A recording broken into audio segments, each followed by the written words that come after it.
I have been to New York City twice. Yeah. The first time was for about 37 minutes. Yeah. We went on a road trip with, this was college. We went on a road trip with a friend of mine, and we went with two girls that he was friends with.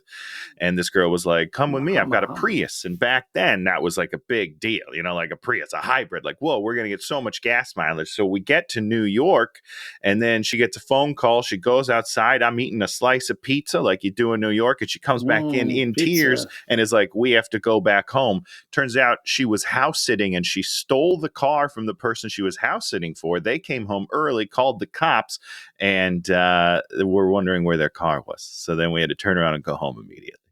Hey, watch him with Dan and Tony. Hey, watch him with Dan and Tony. It's like watching, yeah. Welcome to Hate Watching with Dan and Tony. I'm Dan. I'm Tony. And on this show, we watch a movie and then we talk about the movie. Yeah, we do. And this week, I got to pick a movie, and I picked The Core from 2003, 2 hours and 14 minutes. And I got to say, I enjoyed this movie. Yeah, Dan, this movie's great. I told you that. It's ludicrous. It doesn't make any sense, but it's fun and dumb. And that's my two. If I could make a perfect movie, the review would be, it's dumb, but boy, is it fun. That's a perfect review for me. That's my kind of movie. I think the reason, just as a general baseline, the reason it works is the cast. Right? Oh, yeah. Like they're great. If this was a bad cast, I don't know that it would work still. No, not at all. Because it doesn't make sense. The science is bananas. But like you're having a good time, They should have called this movie a science fantasy movie, because that's what it is. Okay. It's a science fantasy movie. Yeah. I get it. I read a lot of the reviews. I looked at a lot of the people. And what have the people been out of shape about? The science of a science fiction movie. Science fiction, right. Like, oh no, the science is fiction in a science fiction movie. Come on, guys. Like, let me ask you a question, Dan. Yeah. In Star Wars, how much of that makes sense? And that's, I don't know enough about science to really say anything. Like, how much of that would make sense? Almost none, right? Of course not. No. See, the whole thing about it is you can do like speculative fiction where you go like, well, maybe we'll have something that makes us live to be 200 years or 300 years, and we'll think about how that affects society, right? Okay, yeah, great. And like, there's the classic Star Trek episode where there are these two fighting alien races, and one race, their face is black on this side and completely white on this side, and then the other race is the opposite, so it's completely white on this side. It's about racism. So they're doing a thing about racism by making it crystal clear that it's racism. There's no difference between these two races except they're whatever. Except it's reverse. Yeah. So science fiction does two things. It sets up this parallel existence where you can explore issues, right?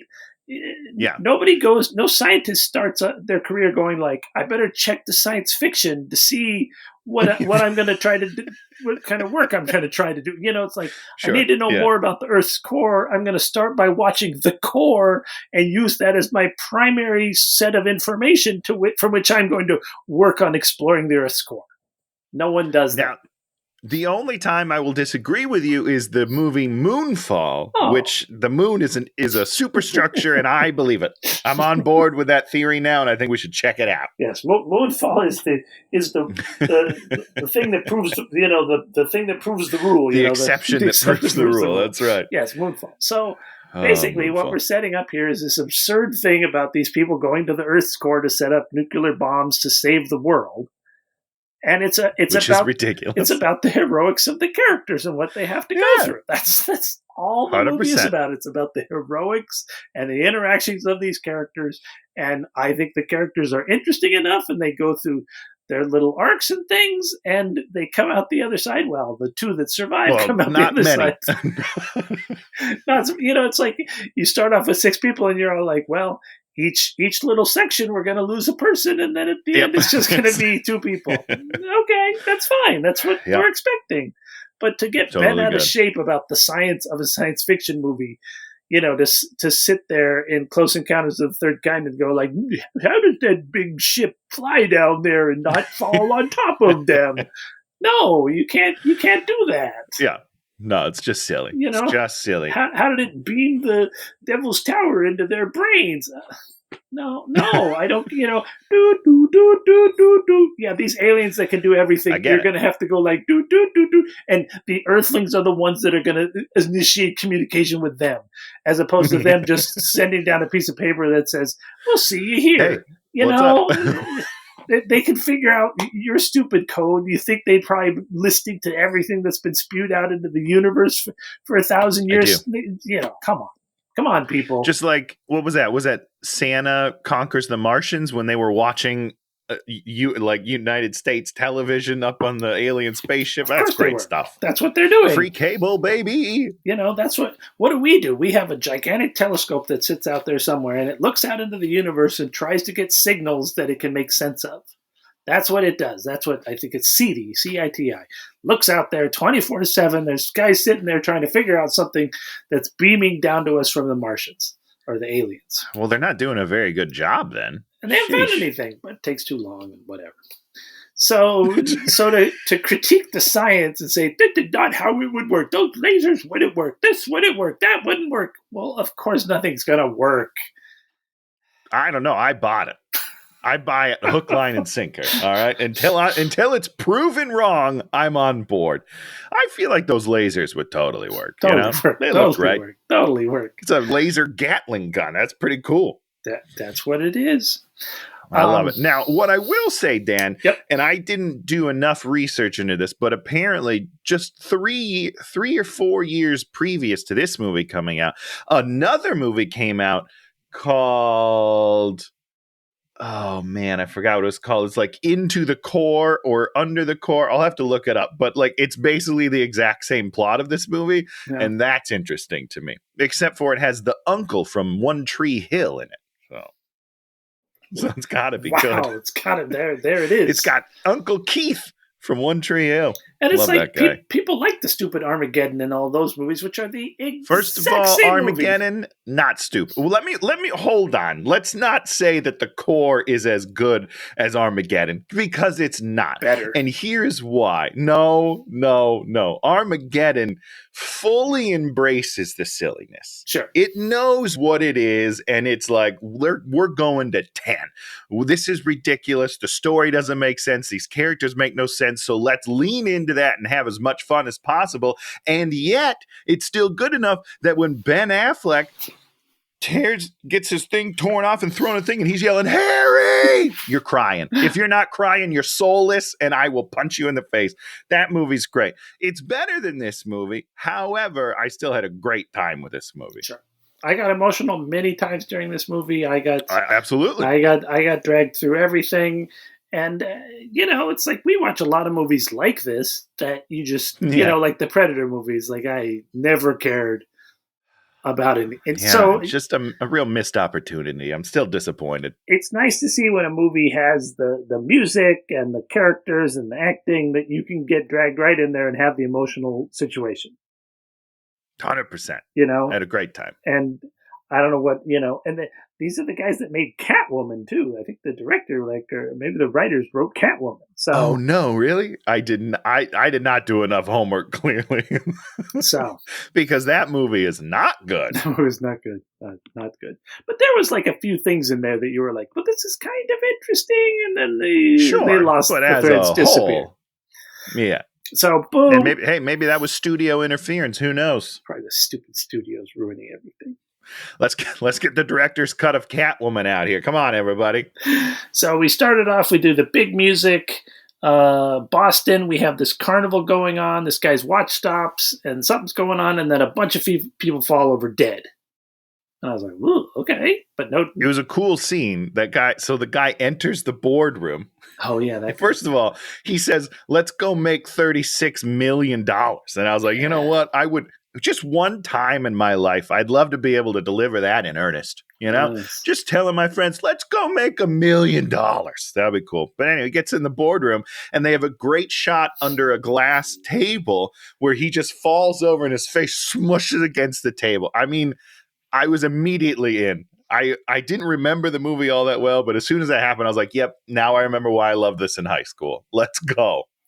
So, a tanker crashes, there's gas everywhere, there's a school bus, and I'm like, oh, we're going to see the school bus blow up, and there's going to have to be a thing. And they're like, nope, we're just going to cut away from that. No. We It's just a nice, we sort of set it up. just a nice tracking shot through all the disaster that doesn't really do anything because it's just kind of there for decoration. I like it. Because we have, It's cute. this is 2 hours and 15 minutes. Maybe they shot the scene of the bus and the kids are on fire, but they're like, we got other things to get to. So, boom, the suits. There's the suits. Okay, boom. Then we go to Chicago. Sound waves. Oh no. Okay, so we got our guy. We got Aaron Eckhart, who's Josh Keys. There he is. He's Mr. Sound Waves.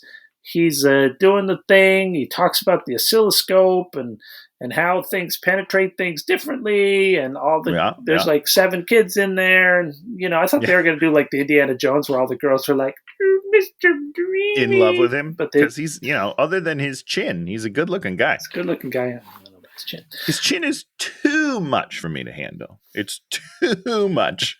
But so here's what I will say. I do love movies when they glorify college professors like this. Yeah. Like I went to college. Not that anyone will believe me, but I did go to college. It did nothing for me, but I never got like a cool professor. You know what I mean? Like, I had professors that I liked and I enjoyed, but they're not up there making jokes. They're not up there like making science cool for me. I don't know. I just think it's some nice wish fulfillment that they have cool college professors. Or maybe it's you. That's all I'm going to say. So military dudes show up outside. They take him away. They're like, gotta put him on a jet.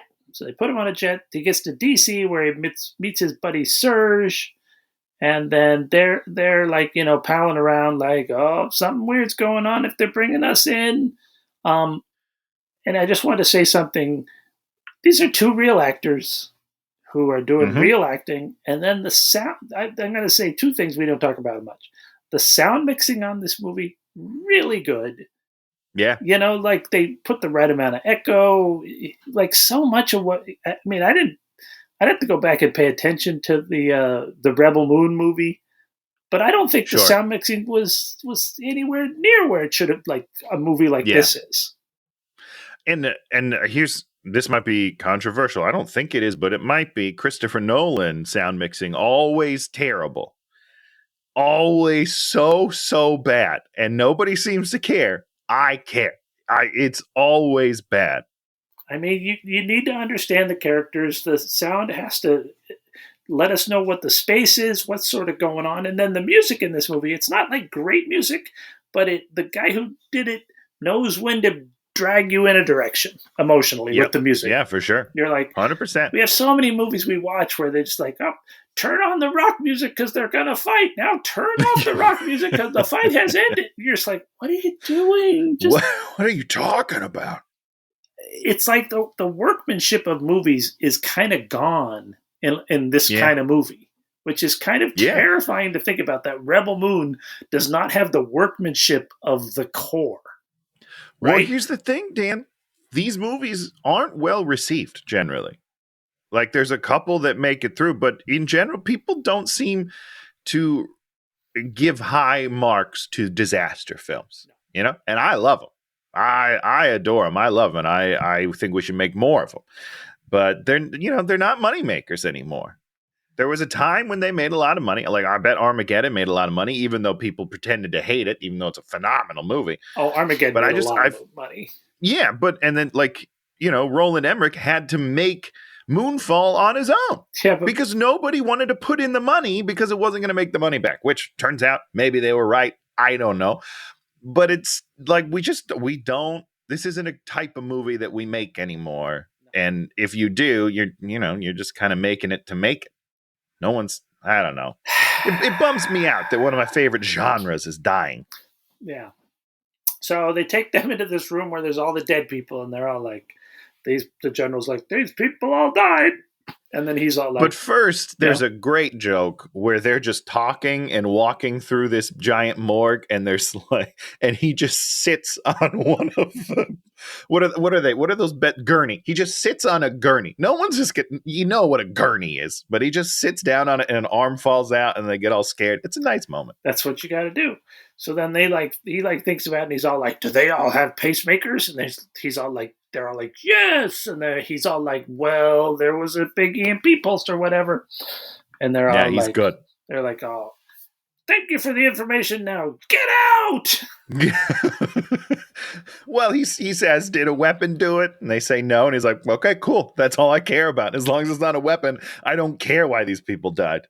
It's pretty funny. Yeah. So we go to London, and we get the rain of dead pigeons and people running around. And we actually had like a viral video where video falls to the ground and films it. And we're like, oh, interesting. Yeah. The beginning of the sort of viral found footage sort of stuff going on. Yeah. Interesting. Also, they, one of the first podcasters in Stanley Tucci's character. Yeah, a little bit going on there. Because he's kind of narrating it the whole time. Like that would be in 2024. That role is a podcaster. Yeah. It's not, the scientist type. Like he's a podcaster. It's interesting. So basically, all these pigeons are having trouble. People run away, and once again, I can see how it's not. This whole thing's not handled great. It's not super cinematic. It's just kind of weird. I don't know who this director is, but he doesn't do a great job. Yeah, it's you're relying on the actors to really make everything happen, and then when you get which is great because you had the money to get a good cast, so it works. But that's it's if you didn't have a great cast, it would start leaning into the this isn't very good territory. Yes, it's not. The directing's not great. I think it's the weakest part of the whole movie. Yeah, and in my opinion, and the effects of these kind of things are kind of like and they're not that they're not like hold up, Roland Emmerich where freeways are crashing to the ground. It's not. They're this is a medium level. I don't care what anybody says. Independence Day still looks good.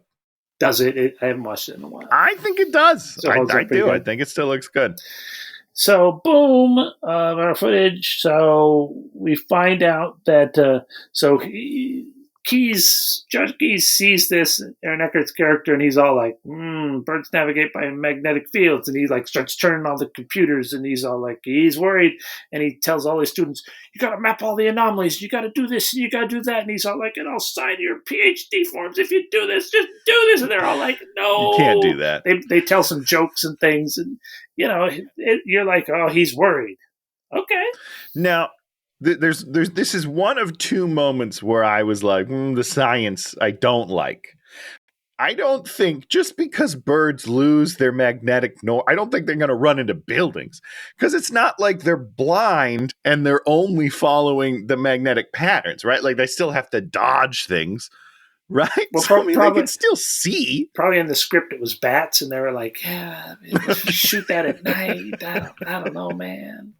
We can't shoot it at night. It's so expensive to light nights. So, boom, here we go. Here's the shuttle. The shuttle is coming down, and then something interferes with the satellite stuff. We got the main dude, and then we got Hilary Swank. Bruce Greenwood. Oh, Bruce Greenwood. God, I love him. He's real good. He's the boss, and then she's like the second in command, and she's all like, let me take her in, boss. And he's all like, you're not ready. You're not ready. You're not ready at all. And so he's like bringing it in. You're not ready at all. And then the magnetic fields have messed up all their things, so they're way off course, and they're headed straight to L.A. So they classic L.A. They boom, and she's like, does the math on the thing. She's like, I got the math. And the computers are like, we're too slow. We're old computers. And they're all like, we're gonna have to go with Hilary Swank's idea. And so they do it, and they have to land in. But they're still reluctant. There's a point where they're like, would those calculations work? And the guy at the computer's like, I mean, technically it might work, but they're so resistant. It's funny to me. It's funny. I thought it was the right amount of resistance. It wasn't too All much right, resistance, okay. but it was like, I guess we're gonna have to. Right, we don't have a choice, we so gotta like, put- let's do The it. kids got to pitch because all the other pitchers are missing their arms. Go, you're in, kid. It's your one shot. Missing their arms, they all show up with one arm. So they were supposed to do this. They were supposed to land at LAX, but because of 9/11, they changed it and they made it Oh, to not. They Just made it the- where they land in the river. yeah. Is that the L.A. River? You think? In the LA River, yeah, totally the LA Yeah. River. And I love this scene. This scene was freaking tense. They were like having to dodge bridges and do these things and scrape, and then they had to pull the landing gear up, and then they were riding on the belly. Yeah. And then, of course, there's a construction crew on the last bridge, and it comes right up there, and there's one guy running. Everyone runs away except the one guy who's He's running got the his grinder. He's got headphones the on. headphones on. And then he like turns around like, oh, I could have got hit by that. What's a shuttle doing there? It was, It's classic. lovely. And you know who sells the shit out of it? Mr. Bruce Greenwood. yeah, he's All right. he's Like really the good. way that he delivers this scene. Oh, God, it's so good. He's great. And I said, that's the point at which I said, I'm actually enjoying this movie. I'm like, Yeah, I tried to tell you. It's fun. they may screw it up, but that was that might have been the most tense thing in any movie we've watched on this show in 100. Oh, yeah, for sure. Yeah. Most in our defense, most of the movies aren't very good. So, it's a low bar to clear, but they cleared it. So we meet Stanley Tucci, Dr. Zimski. He's the star of the show. Is it weird he's- that I like Tucci less when he has hair? Just as a general rule, I feel like I like him slightly less when he's got hair. I don't know if it's a jealousy thing or what, but once he loses it, like I really love Tucci. But yeah, in this movie, I was like, you're kind of pompous with all that hair. I don't know. He's rubbing the But hair he's in great. Tony's face. He really is. It's too much hair. He's wonderful. Stanley Tucci is just a world class. You know what I mean? Like he's a cut above everyone else in this movie. And again, this is a great cast, but And he's Tucci, golly. we can tell instantly he's going to be the kind of villain role. We're like, okay, he's this sort of villain role. And But the likable villain, you know? you don't know. You don't know where it's going to go. And that's, I really like that. And then he, so Aaron Eckhart shows up and he's all like, you gotta see this data. It's the end of the world. And this is always the point in the movie where the guy's like, go to hell. And then we spend 15 minutes trying to get him to look at this data. Nope. Sure. Takes it right back to the office and goes over the data and agrees with it. I was just like, again, thank you. They've already got 2 hours and 14 minutes, Dan. They're like, we can't, there's no reason for him to be resistant. Let's just look at it and we'll move on. At no point in this movie does anybody give a 10-minute resistance thing. And I loved it because you got to get through the movie. You know what I was thinking about this entire time while I was watching this? Do you remember Battleship? Yes.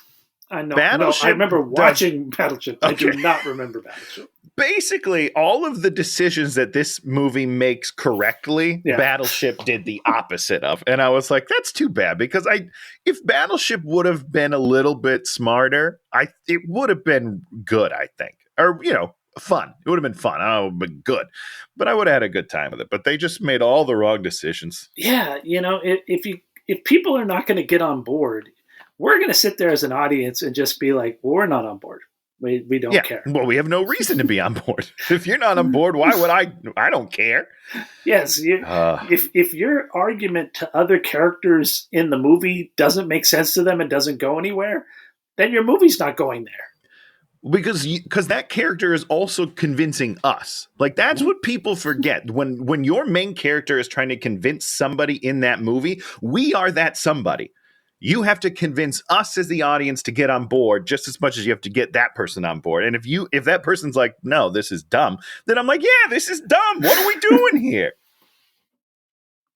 So he convinces him. He goes gets his secret phone number out there, and then we cut from that, and then we have Hillary's going to her trial because of crashing the shuttle. and she sees the general guy, and he's all like, "It's over. I'm sorry. You're you're screwed," which I thought was kind of weird.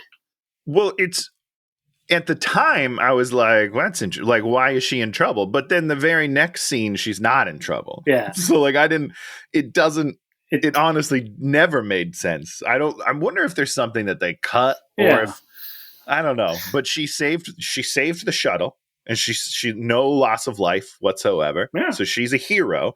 And then she just basically goes in and they're like, you did a great job and you've been reassigned. Well, Congratulations. That's a later scene, but whatever. I'm just saying that in her linear story, that's like what happens next. And the general, so the scene doesn't make any sense. The general made it seem like you're toast. And you're just like, why? But who knows? Why would she even be in trouble for saving the day? I don't know. So everybody goes outside at the same point and they look up and the Aurora Borealis are above, are they in LA or are they back in New York? I don't know where they are.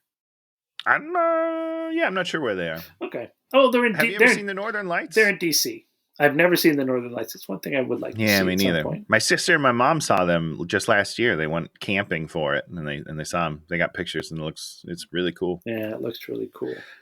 I'm real jealous. We'll take a trip, Dan. Okay, we're gonna take a trip. We'll do a special podcast from the Aurora Borealis. That's what we're gonna do. So Aaron Eckhart and Serge are getting drunk, and then the Men in Black show up, and they go with them. And then he has to go and do the whole scene explaining to everybody that how bad everything is. Which is a very fun scene. Why you talk about the scene? Well, first of all, I want to talk about Aaron Eckhart's character in general, because I also read some reviews and a lot of people are like, oh, it's so cliched to have your smart ass college, guy who doesn't belong there, but he's still a smart ass. It's like, listen, if he's charming with it, then that's a character. A guy who disarms with comedy is a very real person that you know. And it's usually people not of super high power, right? Like he's a college professor. He probably is very witty. I think that's very, very realistic. And Aaron Eckhart can do it. When you have, and it was written well enough that it works, I think. But if you do that and it doesn't work, it's a problem. If you have a person that can't deliver those lines, it's a problem. But if he can deliver it, I have no problem with that character. I love it. And I think Eckhart does a great job. Well, and I think it's also really interesting because Stanley Tucci's character is there and he sort of throws it to him. And the truth of the matter is he would do that because he's protecting himself by making 100%. This guy go and be the... You look like the idiot. Please go up there and make a fool of yourself. If things fall apart, he could be like, well, I'm just here in support of this. It's not my thing. It's his thing. The data seems legit, but I've only looked at it a little bit. So listen, this guy knows what he's doing. Anyhow, so he gets up there and he's saying a lot of mumbo jumbo that we don't understand, saying a lot of big words, a lot of science talk. But then he takes, what does he take? Peach. It's a peach. I thought it was an apple. This is how much I eat fruit, Dan. You don't know the difference between what's inside an apple and what's inside a peach? I don't know any fruits. I don't eat fruit. I don't like fruit. Okay. But he takes it out. He takes a fruit and uses it to describe some things about the core, which again I don't understand. But visually, I'm like, look, I get what you're saying. I think, and then he sets it on fire to explain that that's what would happen if we lost some sort of layer around us. And I was like, listen, the Earth's getting warmer, so it probably makes sense. I don't know. But he torches it.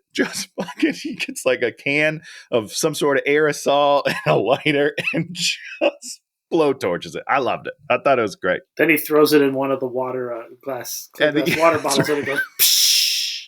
You're like, there it is. That's how you do a scene. It's a great scene. It's a scene. It's is a the science scene. Is there any science in this scene? I have no idea. I can't fact check it whatsoever, but I'm on board. He sells it. Visually, it's fun. I love it. So the next piece of the puzzle is how they're going to get down to the core to fix the core. And they go to the desert, and there's Delroy Lindo, who just, again... is a national treasure. He's just so good. And then he and Tucci were working on something, and then Tucci stole all the stuff from him, and so he continued to work out here in the desert, working on his ship. So basically, he has the lasers that'll cut the hole. He clicks on the machine, we cut the hole in the lasers, And then, Great. so he's got the lasers. They're gonna build the ship. You know, the general's like, "We're gonna give you $1 million. We're gonna give you all the money." They're like, "How much money is it gonna cost?" He's like, $15 billion, and they're all like, "Where do I sign the check?" Yeah. And then Aaron Eckhart is making his sound waves thing is making it so they can see. Yeah. And that's so we're gonna make the ship. I mean, it's all done. It's fun. They're having a good time. Like I'm all in. I want to talk to you about Unobtainium. Yep. How did you feel about it in this movie? Let's start there. Well, it's super interesting. I was okay with it in here because I've now read what unobtainium is and I understand the scientific term. And Yes. and he's a little crazy. And I personally think he's using it tongue in cheek. I No, think that no, this is well- almost a joke Oh, to him, maybe. not to like the movie. I don't think it's like, you know, I don't think it's Sure. like, I think it's like an inside joke to him because he says it's like it's got 37 syllables. So I just call it unobtainium because in science, unobtainium is a real thing. I was reading about it because a lot of people are like, "Oh, unobtainium! Oh, it's so stupid to use that device." I was like, "It's not. Yes, people use it as a crutch. It happens. Things happen all the time.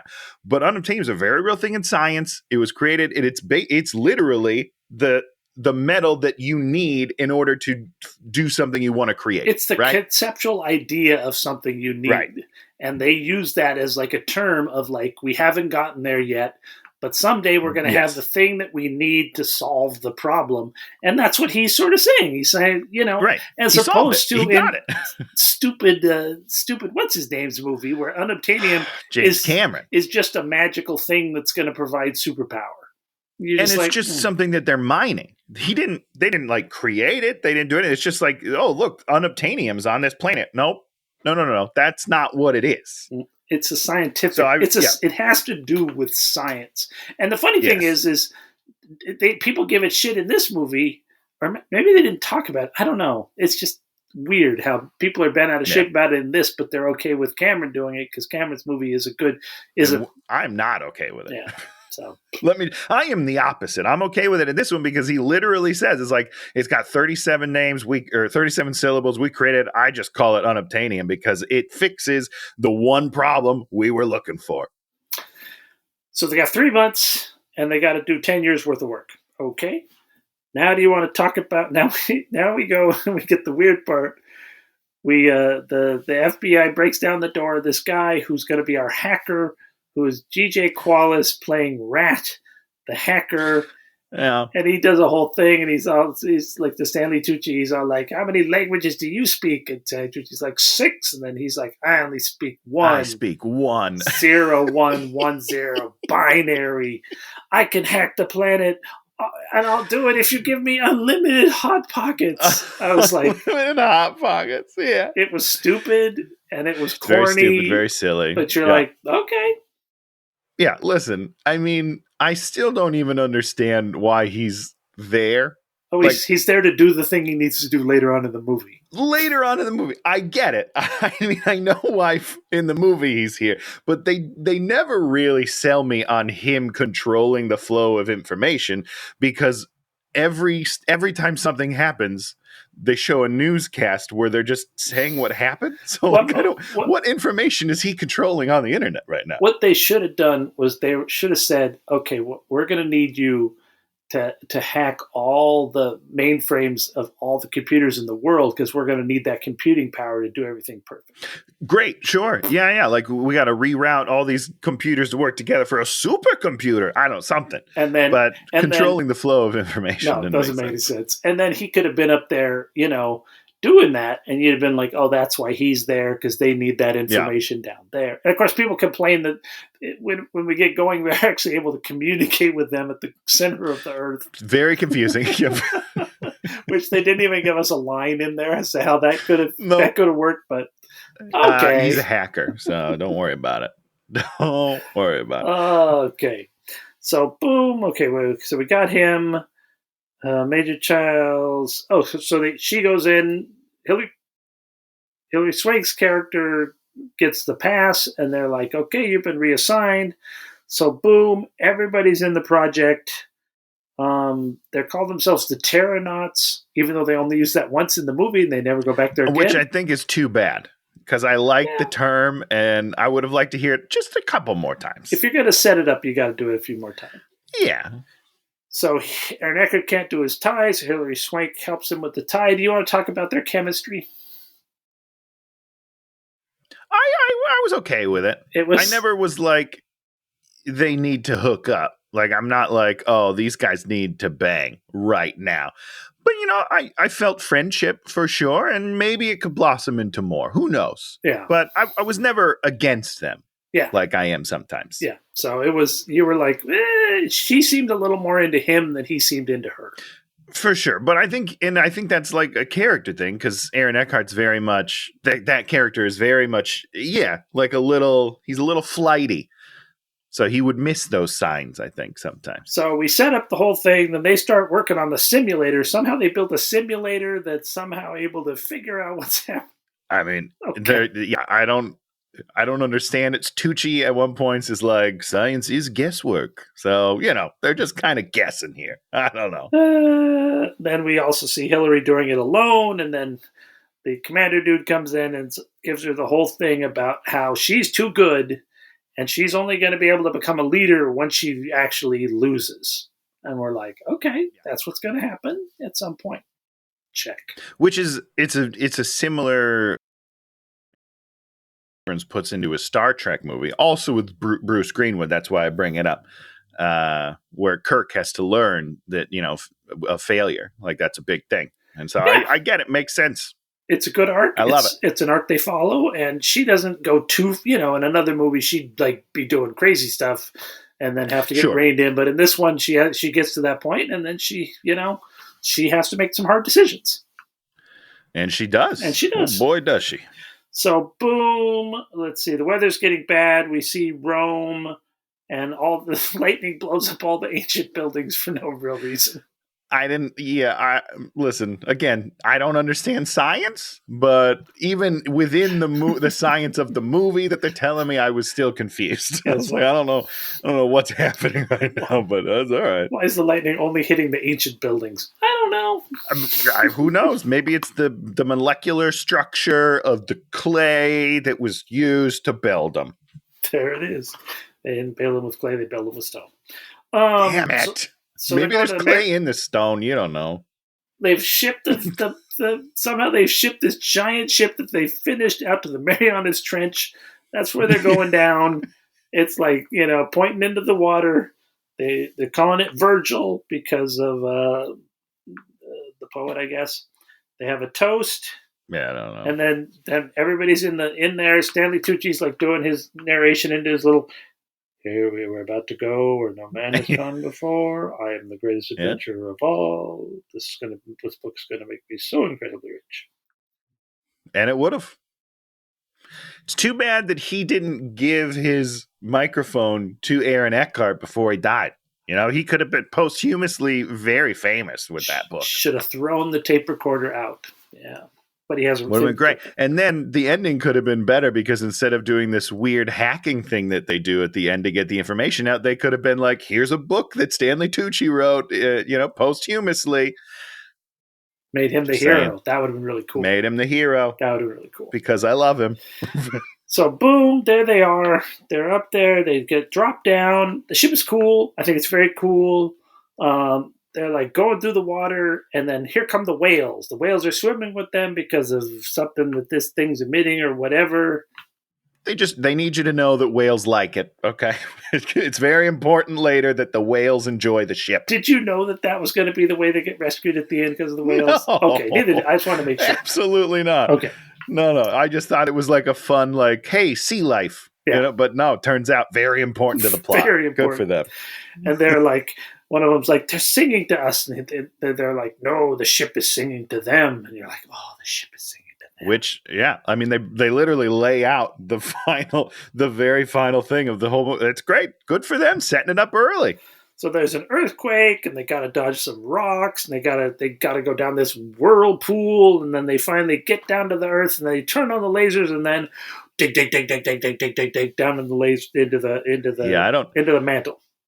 Now, I have a question, Dan. Sure. And again, doesn't really matter. But they're in water, right? Yes, they are in water. And then they're like, we're going to drill a hole in the bottom of your water. Yes. Wouldn't it act like a kitchen sink that's been plugged up and then all the water would go down into the core? No, if you watch it correctly, what happens is, have you ever seen The Great Escape? I mean, not since 1972. The Great Escape, the movie? I made that up. So if you've seen The Great Escape, the movie ever? No, I've never actually seen it. I'm sorry. It was a lie. They're trapped in they're trapped in the thing, and then this guy comes up with the idea to do two-man escape. What they do is they dig in, right? Yeah. And then the one guy goes like this, and then the other guy takes it and packs it behind them. So the hole that they leave disappears, and then they have a thing they stick up. And then that's actually very smart. That's how a mole works, right? A mole displaces and then puts it behind. So, I mean, sometimes they're excavating, but other times they're just So that's why they tear up my yard all the time. You got moles in your yard. Ooh. I'm kidding. I don't even have a yard, Dan. Oh. I don't. I just know that sometimes people have yards and they get torn up. More of Tony's lies. You're an actor. That's all you do is lie. So it's kind of my thing. And they show it. It burns through, and then they do show it. Okay, and closes up behind them. Okay, I must have missed that important science. They never said that, but they show it. But you said they show it. Yeah, that's on me. So my fault. 15 minutes to the mantle, then it's 24 hours to the next thing, then it's 15 hours after that. Yeah, I don't know enough about the Earth's core to dispute it, so that sounds great. I'm on board. Boom, boom, boom. There they're going. And 700 miles down, they're like, what is that ahead of us? It's clear. They're always looking at all this weird stuff that's going on the screen. It's very psychedelic and probably pretty exciting if you're very stoned. It's like, Love it. Oh, look at them. It's like a lava lamp, but, even more.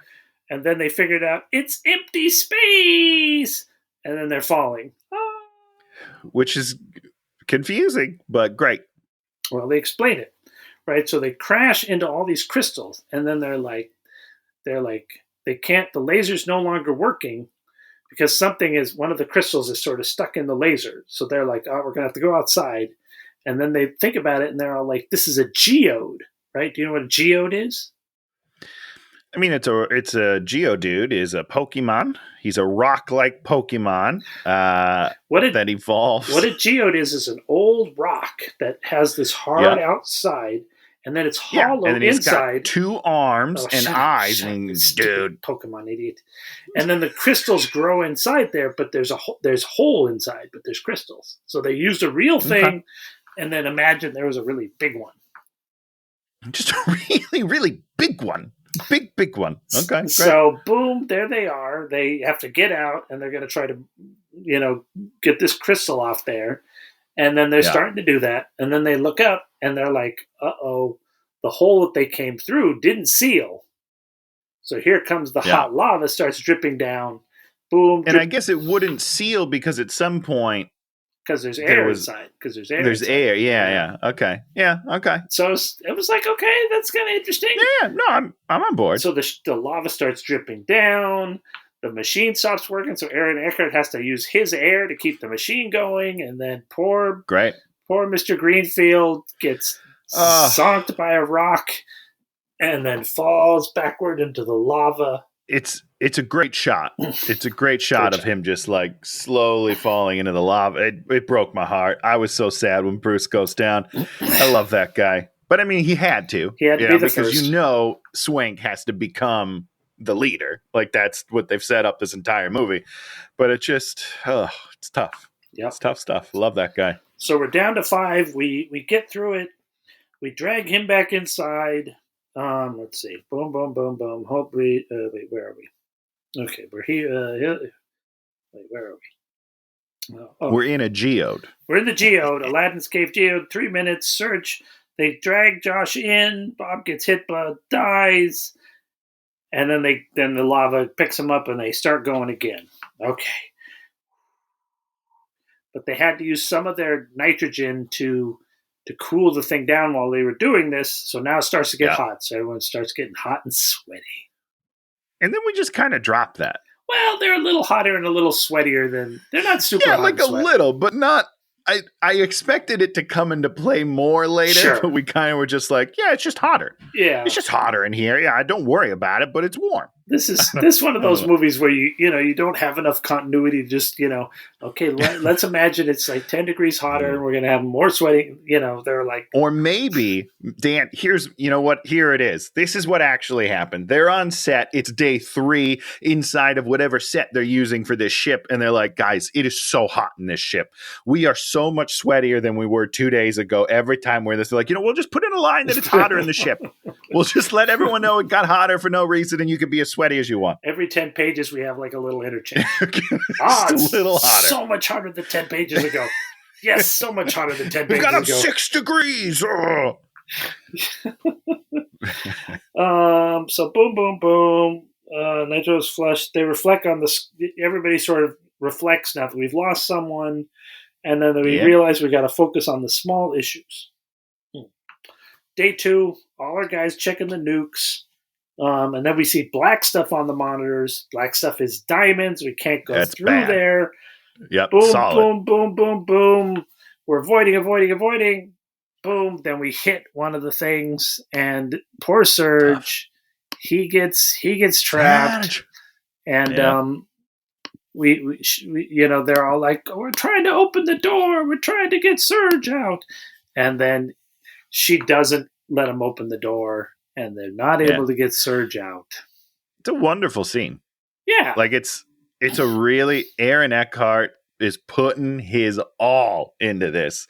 And I felt it, man. I felt it. Serge has kids, And he says that at one point, you got to remember, I'm doing this for my family. I'm not doing it for everybody. I'm doing it for my family. He's saying, because he's talking to Aaron. He's like, you're doing it to save the world. I'm doing it just to save 3 people. And I was like, that's a great line. He's dead. He's definitely going to die. And it's also an interesting way to sort of recontextualize save the person or save the planet. You're like, well, you got to save those 3 people. That's why you got to let that one person die, Tony. That's why the save the world is the only way you can go. I would have busted that door down to get you, Dan. I would have torn it from its hinges and I would have killed all of us and then everybody's dead. Tough stuff. Tough noogies, all right? I'll go down knowing I tried everything to save my best friend. Then Aaron Eckhart yells at Hilary Swank, and then he rubs it in her face, and then she's all just like, I got to take it. I got to have it rubbed in my face. You got to take it on the chin. Yeah, I know. Yeah, I killed him. Got it. She's become a leader at this point. You're like, okay. Yes. And then everyone at Mission Control reflects on this, and then you're like, wait, we're still seeing Mission Control? So that's fun. I wrote the same thing. I was like, wait, are they just listening to all of this? Have they heard every single word that's ever been like, this is the first time we've cut back to them in a while now. It's so weird. Long time since we've seen them. And it's like, oh yeah, I guess they're still there. They're there too. Yeah. I guess they're just hanging around listening to them all die. That's cool. Oh boy. Okay. Boom. They cross into the core. So we're 24 hours in. And they start picking up speed. And then they're all like, why are we picking up speed? Stanley Tucci's like, It's too light in there. It's not what they expected. So the nukes aren't going to work. And so he's all like, it's over. I call a board on this. We're going to, let's go home. We're going to plan 2, which is Destiny, which we'd set up this earlier. He'd said something like, they Destiny. Mentioned Destiny a couple times just to pique your interest. So Destiny is a deep Earth system that they set up so that they could cause earthquakes someplace else because they thought that the Russians were making a cause earthquakes machine, and Destiny's actually what set this all into place. Is they tried to use it and then it shut down the core. And so if they're going to try and do it again, it could go catastrophically wrong. Which is one of those sciencey things where I'm like, this doesn't sound right. However, you've delivered it well, and I'm on board. You tell me what's going to happen, and I'll believe you at this point. I'm along for the ride, guys. So back at Mission Control, which, of course, I haven't even talked about her before, is Viola Davis is sort of a stand-in for us. And then the general guys who plays the general guy? It's somebody that we've seen in a million things. I mean, he's very famous. What is his name? It is, of course, give me 3. He got like an Oscar. I think he got an Oscar. I can't read these names. Richard Jenkins, of course, it's Jenkins, who's incredible. Idiot. Damn it! And then she starts yelling at him like, "What's happening?" And Viola Davis has been in movies for 100,000 years. What's going on? Yep, and she pretty much always looks the same age, which is kind of wild to me. Like, and she doesn't age at all, and she's always incredible. Always she's incredible. Great. Okay, so they're like, Destiny's going to work, and then Aaron Eckhart's no, we're going Plan C, and they're like, there's no Plan C, and then Stanley Tucci gives his crazy man speech. Yeah. And it's wonderful. Talk about the crazy man speech. Well, I mean, he goes crazy. I don't even remember what he was saying, but he goes bananas. His head's flopping back and forth. He's yelling at people. I was like, this guy is giving 110%. This is what I loved about it so much, is that not too long ago, Aaron Eckhart had like a moment where he's yelling and screaming, and I was like, oh yeah, he's giving it all. But then Tucci was like 2 days later on set was like, Aaron, hold my beer. I'm gonna take that to a 12, my friend. And he is so good. He is magnetic to watch on screen. I love him so much. You don't even care what the speech is about. You're just like, he's giving his crazy speech. He's reached the end of his tension. He can't take it anymore. He's like, yeah, I've got to let it out. And at one point, and he does. He says, this stupid ship's never going to work anyways. And so then Delroy Lindo comes over there and punches him right in the face. And he says, it's not a stupid ship. And you're just like, yes. It's so good. It's so good. This is his ship. Now we cut back to the world. Microwaves start coming through there. They burn up the Golden Gate Bridge and burn up half of San Francisco. Yeah, it's tough stuff. Tough stuff. Now, I do have a quick question, Dan. You see, so the rays, I don't remember what it exactly is. The rays are coming through. It's microwaves. Microwaves are coming through, and they cook through the bridge, like the solid foundation of the bridge, but none of the cars get cooked. Did you notice that? It's because it strikes right between all the cars. Okay, so it's just a very thin line between the cars. Okay, that's great. I love it. I'm on board. I just was like, it's going through wires and like thick metal things, but just a thin roof of a car that never gets cut up, because it does get a guy's arm. That it's out the window and it gets him, and then he rolls up the window and he's like, now I'm fine. Which is, I just thought it's funny. The great thing is we're showing like this other guy in a car, and then he's freaking out, and then the thing hits the front of his car, and then the next thing we know, the entire bridge just is like just gone. So we don't even watch this one stupid guy die. We watch everybody die at once. It's like, okay, I don't care about that stupid guy. I want to see everybody die. Yeah, no, it's intense. It's great stuff. So DJ Rat talks to Aaron Eckhart, and he's all like, they're going to do the thing, and Aaron Eckhart's like, slow him down, and then he starts... Don't let him do the thing. He starts hacking, and he's going to hack into the thing, and we all know he's going to hack in at the last minute and stop the Project Destiny from happening whilst eating Hot Pockets. So many Hot Pockets. You know, here's my problem, Dan. All of the Hot Pockets never come in that sleeve. That was the weird thing to me about the Hot Pockets. Have you ever had a Hot Pocket? Yeah, I mean, the sleeves is so they give you that little microwave sleeve. Not back then. You put it in and you nuke them. Not back then, they didn't. Is that true? Yeah, that's a newer thing. All right. Well, listen, my newer thing. I have 15 years ago. Recency bias. Yeah. Yeah. Well, listen, that's when I was eating Hot Pockets. Yeah. You know what I mean? Yeah. The first Hot Pockets didn't come with that. You don't know what you're talking about. You know, because when my mom was making my Hot Pockets for me, I didn't see how the sausage was made, right? But now that I'm an adult and I make my own Hot Pockets, it's got a pocket, a little pouch that I put it in to nuke it. So while he's hacking, like they start overlaying schematics coming at him. Schematics. Yeah. And like we watched this, what was the stupid Michael Mann movie? Black Hat. They did that, and it was just so stupid. This thing, it's real bad. This thing, I'm in. I know it's dumb, but I'm in. But it's okay. I'll allow it. Okay, they get the nukes ready. They're going to put the nukes in each section of the ship. and then jettison the sections of the ship which we set up at the beginning of the movie, and we knew that there's going to have to do something with that. Which is, listen, people don't give the script credit for, while, the science doesn't necessarily make sense, but they set up the devices they're going to use the right way. Yep. Like it's a script that's written with thought and understanding how plot works. It's I don't know why people don't they hate this movie so much. It's weird to me. It's classically structured. Yeah, and that's set up, payoff, set up, payoff, set up, payoff. There you go. There's the movie. That's what a movie's supposed to do. On this kind of movie, you're going to set all these things up, then you're going to do them. So boom, the nukes are ready, and then they have to the sections don't just automatically come apart. They're going to have to go and pull this lever in a deadly place. They draw straws, and Delroy Lindo draws the short straw, and then Stanley Tucci's character calls him on it. And, calls him on his bullshit. And it's you don't get to do it that way. And you're he's supposed to be the villainy character, but he's all I need a shot. You're human beings, fully formed characters. It's a character as opposed to a thing that stands in there and says, one thing and lives a certain way. You're I believe it from his guy.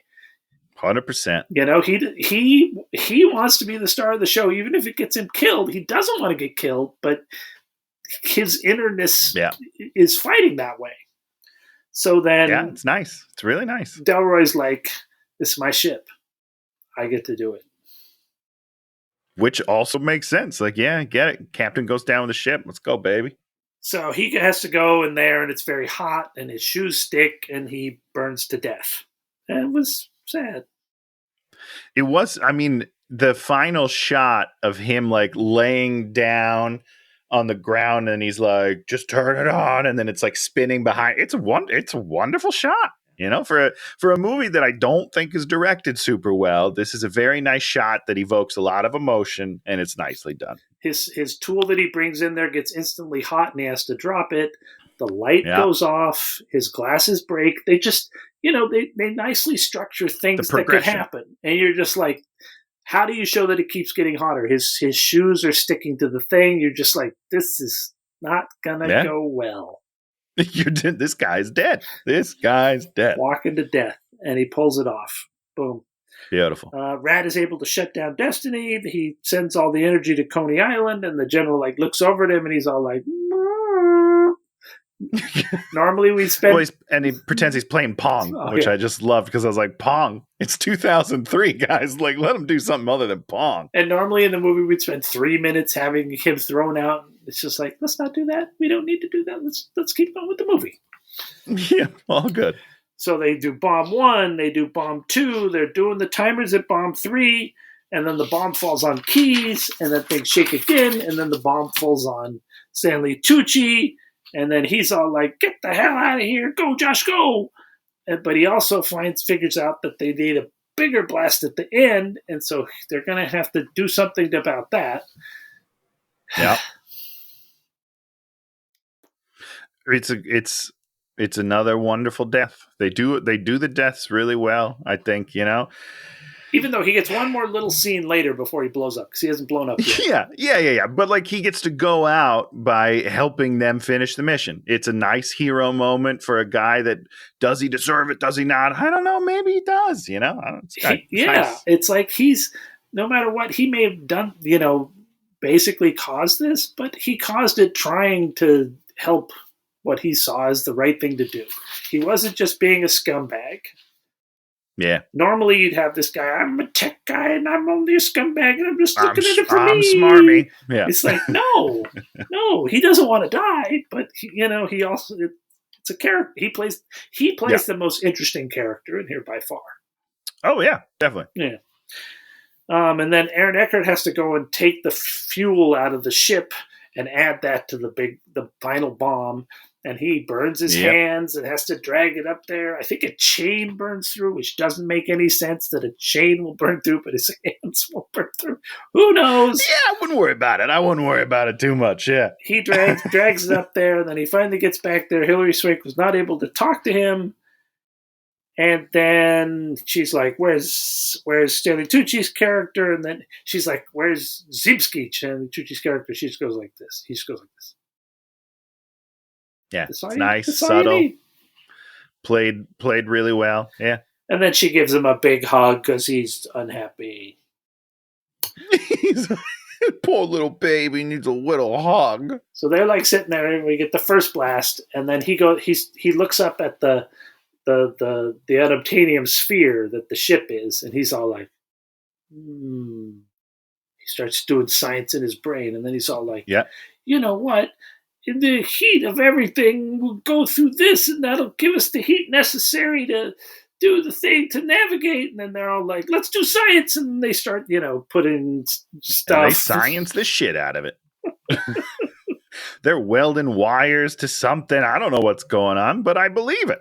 I'm on board. Because they're doing it because they hope it's going to save their lives. And that's all they can do is try to save their lives, because they've set up the bomb. The bomb's going to work, right? We know this. Yeah. Now the only thing is your act 3 is them trying to save themselves.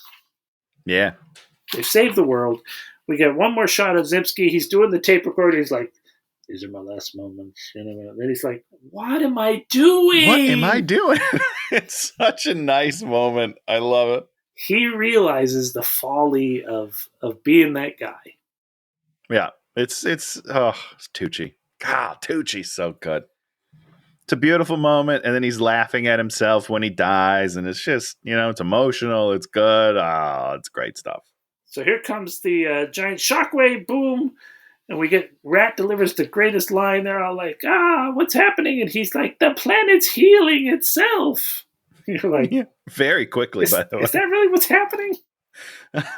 I don't think so, but if he says it, it must be. Also, why would the hacker be able to tell you that? Shouldn't somebody, some sort of a biologist maybe would have said it? I don't know. We've run out of scientists. All of our scientists are either dead or trapped in a little ship, so the hacker gets to say it. So they're doing it. And then when they start getting power, Hillary Swank and they sort of kiss, and she sort of kisses him. And then you're like, we don't want. And then it was kind of it. That was it. It was just kind of like this weird sort of like, okay, congratulations, kiss. We did it. We did it. Let's go. Yeah. So boom, they're trying to figure out the way out. They don't have lasers, and so they have to drive. And so she has to be at a 100,000 miles an hour simulation for 16 hours. It's a lot. Feels like a lot. It's a lot. 16 hours, long time. Could you play a video game for 16 hours? I can't even sit on a plane for like 4 hours. I want to get out of there. So like 16 hours in this little machine. No, not going to do it. They could have dramatized this part a little more, where she's just like, keep going. He's like wiping her brow and like giving her a massage. She's just like, because she would be fried, just totally fried. Doing this for 16 hours. Like no human being could do that. Boom, they lose the signal, but they're up above. They know they're going to Hawaii. 4 hours later, they shoot out of a volcano, and then they land on the ocean floor, and they got no more power.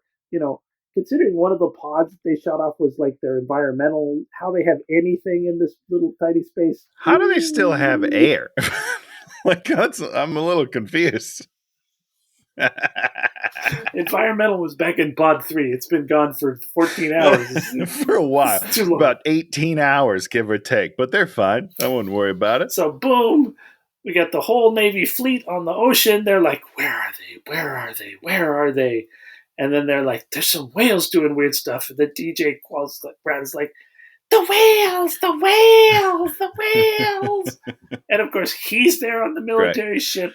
Viola Davis is there on the military ship. The general is just like, man, just bring everybody. Why are they there? Bring everybody. just come on in, guys. We have no rules anymore. Get over here. So they send down the divers, and there's this piece of cable down there, and we get the divers go like this to show that it's successful. Good stuff. We got it. Everybody's good. Everybody's good. And the two of them, before they get saved, they're like, "What are you gonna do when you get out?" And she's like, "I'm gonna take a shower." And what is he gonna have? A deep dish pizza with lots of shit on it. Deep dish pizza. Yeah, it sounds pretty good. And then what's the epilogue, Tony? Did I write anything down? 1 week later. Oh yeah. The epilogue is the hacking. Got it. Yeah. So DJ Qualls goes into a cyber cafe, that's great, by the way. First of all, I love that. I wish those still existed if they ever did. They I did. would love they it. absolutely did. Of course they did. Did they really? Oh, man, those were the days. Early 2000s, man. That's where I wish we were. 2003, 2004. Oh, those were good days. Anyhow, he goes into this thing, pulls out his laptop. Then he pulls out hard copies of confidential files, top secret, puts them on the desk for no reason, and then just sends out some sort of doc, I think it was, or something like that. So some sort of document that has all of the secrets, and he sent them to everyone's computer. Everyone in the thing, everyone computer everywhere. Right? Like, I don't know, but why did even if that works? Let's say I'm fine with that. Why did he bring the hard copies of the files? And the cool thing is like the bar that shows how done it is like a little rat running. It's he's got his own progress bar. Yeah, it's great, man. And it doesn't make any sense. It's about the unsung heroes, and then the news starts talking about Stanley Tucci's character. What's his big line? I don't remember. Do you remember? No. It's world meet destiny, destiny meet world. Ba-da-da-da-da. Great stuff. And we really funny. Cue the Armageddon kind of song, and then the credits roll. Yeah, beautiful. Listen, it's good. It's a fun movie. It's a fun movie. I had a good time. Yeah, I totally enjoyed it. I totally enjoyed it. I walked out of pretty much every movie we've done, you walk out hating someone. Just, yes. 95% of the movies we do, you hate someone. And then that other 5%, you're just like, well, whatever. This one, you're like, I would sit through this movie again. Yeah, it's pretty solid. It's not the best movie I've ever seen. It's not a great movie, but it's a fun movie. I had a good time. This is not a 1-star movie. This is a 3.8. Ooh, 3.8. Nice. I think I did 3 out of 5. 2 out of 5? I think is what I did. Yeah. I mean, Stanley Tucci, I love him. Oh, Tucci's the best, man. Anything else to say about this movie? Yes, 2 updates from earlier in the pod. One, the movie that came out in 2000 is called Deep Core, is what it's called. And there's also there's also Deep Impact, which is the other Armageddon movie. Deep Impact, which is a good. It's tough to watch because it's so emotional, but it's a good movie. Here's the synopsis of it. Ready? The future of Earth is in question when a strange reaction deep beneath its surface causes a massive rupture in the planet's inner structure. Uh-oh. So a group of people have to go down. They're environmentalists, so I'm confused on how they even did this. But they go down and they try to restart the Earth's core with nuclear bombs. So it's pretty much the same. Fix anything. That's our answer for every single thing. Okay. And then the other thing I wanted to say is one of the writers. His name is John Rogers. You are correct. The very next year, he wrote Catwoman. He also created the Jackie Chan Adventures, which is an incredible cartoon. Oh, and he who produced? He worked on the original Transformers. My friend produced that Jackie Chan show. Oh, for real? Yeah. Oh, I loved that show, man. That show was great. Yeah, he did. And then he also did the story, helped with the story for the first Transformers. So he's got some credits for him. Yeah. What the hell? Yeah, can't win them all. Can't win them, and Catwoman, I'm sure, was one of those movies that 1,000 people had all sorts of things to say. It's an IP, it's a property. They all got things to say, but it still wasn't good. Doesn't really matter. It wasn't good. So, Tony, what have you liked this week? If you've actually watched any media, as opposed to watching old media that you've seen 1,000 times. Well, I do enjoy watching old media. I'm not going to lie to you. And I don't think there's anything wrong with that, Dan. But we saw Anyone But You, the new Glenn Powell rom-com. in the theaters, Oh, and it okay. is an absolute delight. Oh, okay. It's a little bit raunchier than your normal wow. rom-com, but it's really great. But why I bring it up is because the trailer for his new movie, The Hitman, came out. I don't think I've seen it. And I am excited. It's Richard Linklater directed it, What? and it looks so good. Is it Very excited. Based on the video game? No, not that. Oh, that was who did that? That was That was Mr. Justified is the star. Timothy Oh, Olyphant. that's right. Yeah, Oliphant. Yeah. That's I don't know if I ever saw those movies. That one's fair. Did they make two? I think it's just one. I mean, they did because one of them was like Hitman 47 or something like that. Oh, I don't know. Maybe he wasn't even in that. He might not have. He might have only done the original. I don't know. I don't know. I watched it, and him and the baldness just never looked good. It always looked weird. Doesn't work. He is. He's got too good a head of hair to go bald. You know. He is not a good bald person. But he's a beautiful man with hair. I guess I don't know about being bald. Yeah. What do you got? So when I take my walks in the morning, I bring my phone and I listen to my podcasts. And so I've been listening to old detective podcasts. And my favorite one is Johnny Dollar. He's the freelance insurance investigator with the action-packed expense account. Okay. So like at the midpoints, he'd be like $1.37 taxi fare to Coney Island. So he's always like doing his expense account throughout the show. It's so great. That. I love it. That's awesome. And it's always doing insurance investigations, which is I love. Is this called Yours Truly, Johnny Dollar? No, it's just Johnny. Is that the name of Johnny Dollar, the radio show. Johnny Dollar. Okay. Yeah. Okay. There's a bunch of good ones, and there's a bunch of terrible ones. And I was listening to Dragnet. Super interesting because Dragnet, like all these other ones, are like melodrama. Oh, punch him in the face. Oh, kick your ass. Dragnet's just like so dry, so real, and it was sort of the first one that like was real, and you're like that must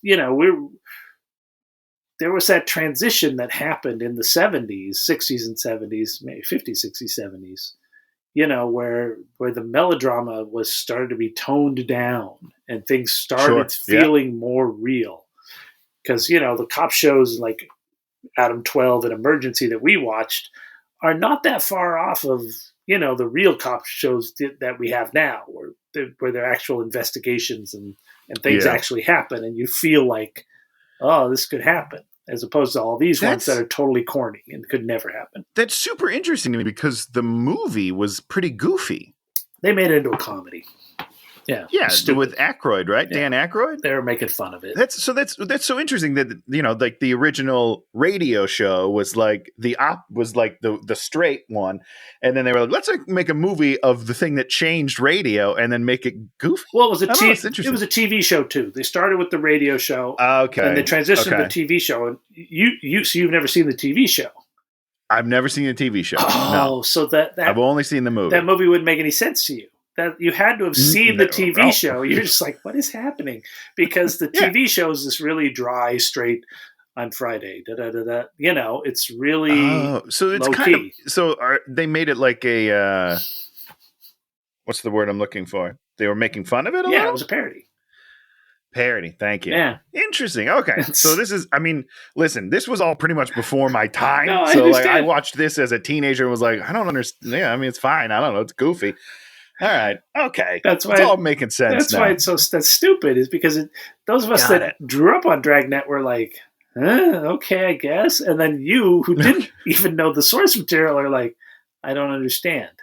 Yeah. This is just a weird movie. Okay, but that's great. And that's the thing is, I might have to go back and like do this all properly at some point. You should just go watch like a YouTube clip of the Dragnet TV show, and you'll just see the character he plays, Friday, is just really, really monotone, Okay. And it's sort of like the Johnny Dollar thing. He's like, 2:13, we arrive at 1417 Ranch Drive, and we talk to the neighbors. It's like everything is like really dry. I don't think he ever even pulled a gun in the show. He never punched anybody. Oh, wow. He just solved crime. Solved just smart guy. Just did police work. It was just police work. and it was all based on real things. And so, real things, cops don't pull their guns ever. Well. What? Nothing. What are you talking about, Tony? I was like, yeah, you're not supposed to. You're not supposed sometimes, to. And good cops don't pull their guns because there's no reason Interesting. to. Yeah. I kind of want to do a revisit of Dragnet, try to figure this whole thing out 30 years later, Well, the thing I think you got to remember is Dan Aykroyd's crazy. Oh, I remember that. I watch Christmas with the Cranks every year, Dan. I know that Dan Aykroyd's crazy. Okay. Yeah, his vision of Ghostbusters is very different than what we got. Woof. Yeah, ain't that the truth? Yeah. So thankfully. So if you like what we do here, give us a thumbs up. Wait, hold on. No, I know. I'm just okay. doing. No, you should finish the pitch. Finish the pitch. Give us a thumbs up, comment, or subscribe. Tony, now you're going to give us the. See, I'm doing that before you let the cat out of the bag. Okay. Okay. Great. Yeah, we'll do it 90 minutes into the podcast, just so it's not at the very end. It's not at the very end. So Tony, you got a movie for us? Sort of. And I think I'm going to upset you with this one. I think you're going to be mad because there was a list of movies that you were like, we can never do them. And we're going to do one of those that I think you might have mentioned, but I'm not sure. Well, it's not Cats. I can tell you the list. The list really is Cats and Finding Nemo. Those two movies don't want to do. Okay, well, first of all, we're definitely doing Finding Nemo at some point, but it's going to be a surprise attack on you. You can do it with someone else. Tony, if you make us do Finding Nemo, I'm going to pick something that's going to make you beyond. I'm going to go with El Topo. Bo is afraid. You already did it, Dan. I should have picked from there on out our fucking Pixar movies. Okay, that's what you deserve in the new year. 2024 should have been the year of pain for Dan Goodsell. Bo is afraid.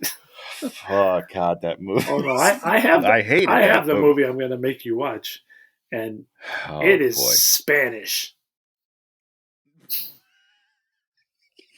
I like that you said that as like a weapon. It is Spanish.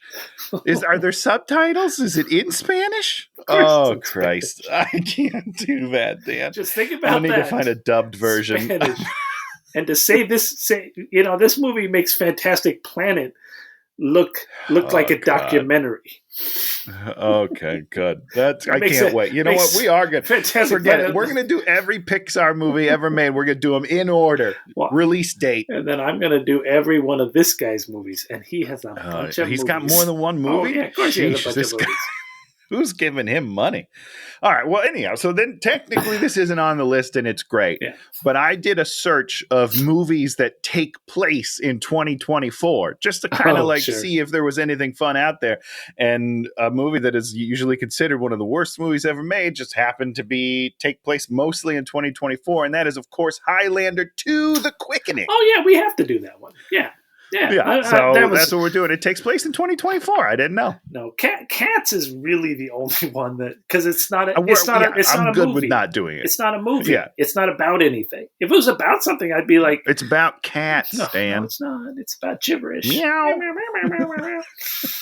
Oh, we're doing Highlander 2: The Quickening. Yeah, it's supposed to be just the worst. And I've never seen it. Oh, you saw it? No, I've never seen it. Oh, okay. Yeah, me neither. No. I have to rewatch Highlander 1. It's okay. To remember, because I know it's a huge departure from the first one. That's one of the reasons everyone hated it so much. So I want to get in that mindset and get ready to see the second one.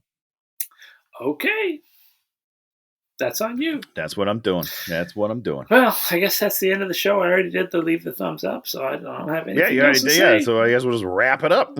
Okay. Well, we'll be back at some point. We might skip a week with Highlander 2. And until then, thank you for coming along on a ride to the center of the earth. Goodbye, everybody.